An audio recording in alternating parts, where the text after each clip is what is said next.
talk about conflict in the workplace. Let me ask the question, has anyone ever had a conflict or an argument on the job? Okay, me too. I think every job that I've possibly had, there's been some kind of conflict or...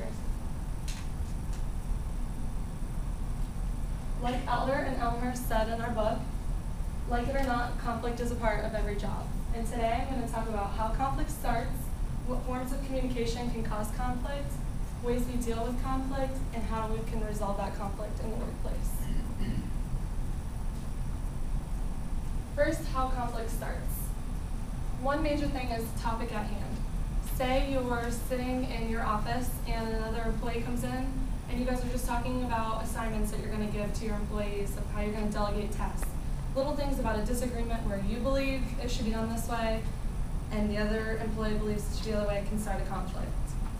The process, the way something or task is going to be completed. Say you have a filing cabinet, you need it to get organized. They think it should go from Z to A, you think it should go from A to Z, you're going to start a conflict there. Relational issues, wanting control and wanting to unify as a group. Two different ideas. Someone wants to do it their way, someone wants to be in control, others want to follow, there's going to be conflict. And then ego identity issues.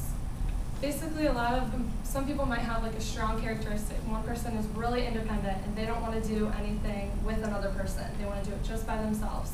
But the task needs to be completed by a group. So they need to be dependent and they don't want that. That can cause conflict. Now that we talked about how it starts, let's talk about forms of communication in the workplace that will start conflict.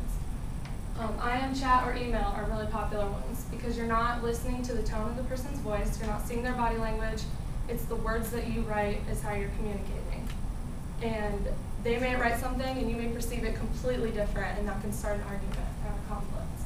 Phone conversations.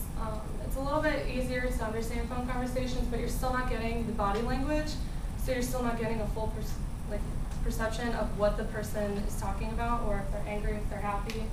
And then verbal conversations, that's a little bit easier. It's more face-to-face. You know exactly why they're mad. You know their reasons, you know their tone, everything. So it's a little easier to understand the conflict there. Okay, now that I talked about the forms, let's talk about ways that we can deal with conflict. These all depend on people's personalities. Some people want to avoid conflict. They want to ignore the problem and hope it'll go away. They won't answer the phone call. They won't IM you back. If you walk into their office, they'll just be silent, because they think if it doesn't exist and they avoid it, it'll just go away. Other people want to be accommodating.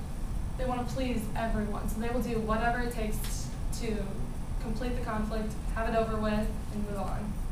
Some people like to collaborate. They want to work together to find a solution. Maybe this person has an idea of doing something, this person has an idea of something.